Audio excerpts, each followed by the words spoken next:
Hi, I'm Keith Emerling.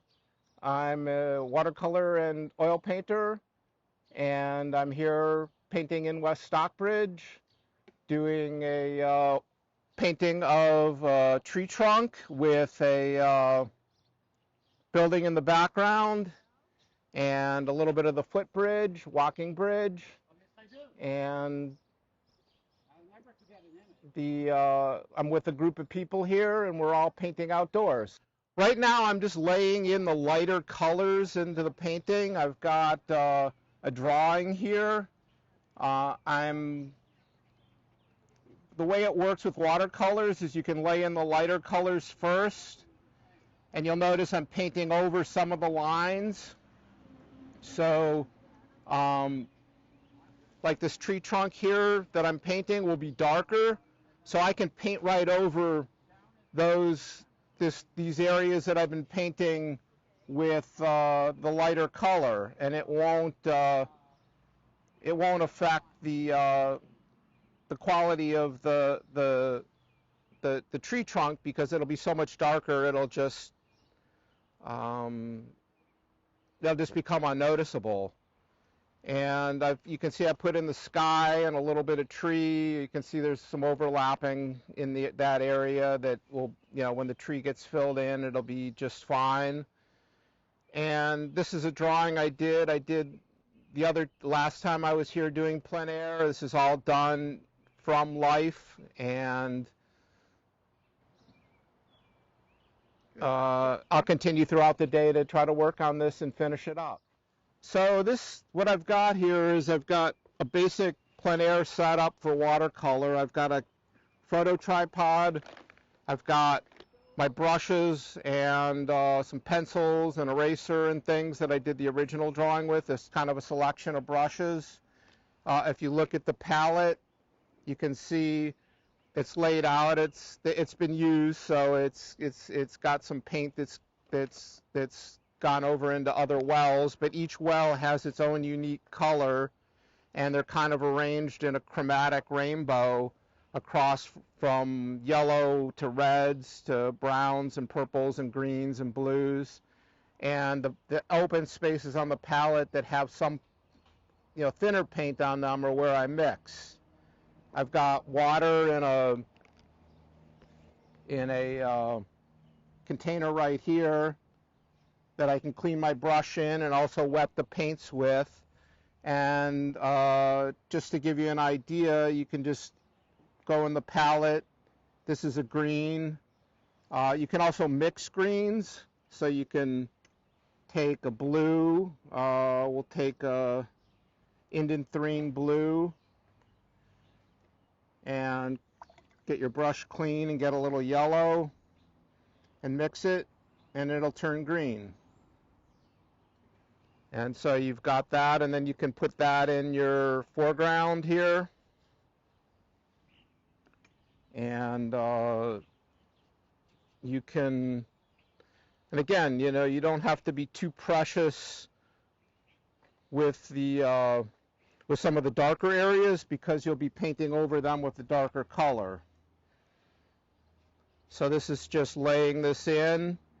I'm trying to use enough water to make sure the paint flows smoothly and has the properties that the paint is known for. Some paints are what are called granulating, and when you paint with them, if you suspend them enough water, they will kind of break into little granulated, like small little dots of color, which can kind of be very effective in places. Cerulean blue is known for that, and there's a few other colors that are well known for that.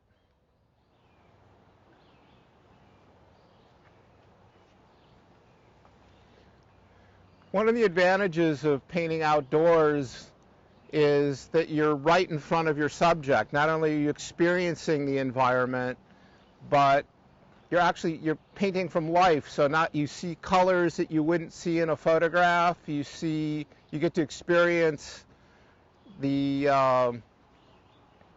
environment that what you're painting is in. There are some challenges to it as far as the light can change, but there's also some real beauty in the light that you see versus maybe what, there's nothing wrong with painting from photographs. A lot of people do it, and I do it too, but there is an experience to this that is unique. And if you like being outdoors, or you want to think about painting from life in a situation that's, not a still life, like a landscape or something, it's ideal. It's an ideal situation. You can paint still lifes. There are things around here that you could paint a still life of. I've chosen to paint a tree trunk here, and the surrounding environment. And part of painting plein air is picking and choosing. There's so much out here that part of it is picking and choosing the specific things that you want to put in the particular painting, drawing, or whatever you're creating. And that takes a little skill sometimes, or experience, but it's also part of the challenge, is part of the fun. I also wanted to thank Sherry Steiner for this episode of Solo Creatives, and she's helped arrange this, and it's been a real honor to be part of this. The process of creating is very much an individual act in some cases. In this plein air situation, I'm painting on my own.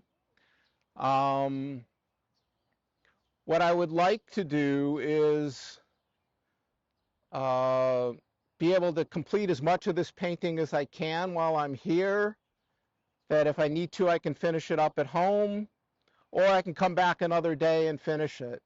Plein air, the light, as I said, the light shifts around, so if you're painting something that's lit, you will find that you have to make adjustments in what you're doing as time goes on, because it doesn't stay the same. Clouds move, the shadows on the ground change, the light on, say, my tree trunk or something that's not really lit now, it's mostly in shadow, but you can see a little highlight on some of the branches. This branch right here, that might change during the day.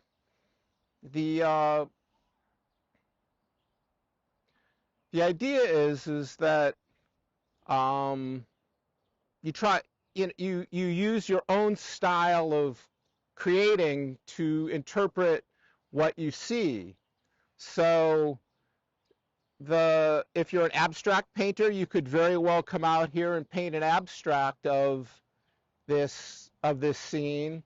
If you're a representational painter, you might paint something representational, or a lot of people, when they talk about plein air, talk about sketches. So even though some of them can very much look like finished paintings, some people consider them sketches or studies because they happen so quickly. And it's very much a kind of a fluid, interpretive kind of response to what you see and what you're painting. You've got a direct relationship between the two things. You're painting, you're actually more than two things. You're painting, you're seeing, your materials, your experience with the process, and your individual style. So you'll find that if you look at somebody's painting, if I were painting this and there was somebody sitting right next to me painting this, they would be completely different, because that person's using their own style to interpret what they see, and they may pick completely different things in this environment to paint.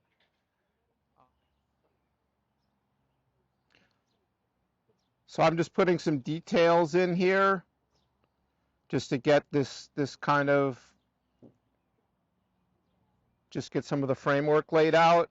I'll be painting over that, so that doesn't matter so much. But I wanted to thank you very much for coming out and watching this episode. And if you want to reach me, you can reach me at keithemmerlingfineart.com. And I've got a website there. I've also got greeting cards on studionotes.etsy.com. And you can find examples of my work, how to contact me. There's a contact page there, and I have some videos of me painting, as well as some copies of my book. I have 2 books, The Fine Art of Flowers and Plated Dishes, The Fine Art of Food. So enjoy.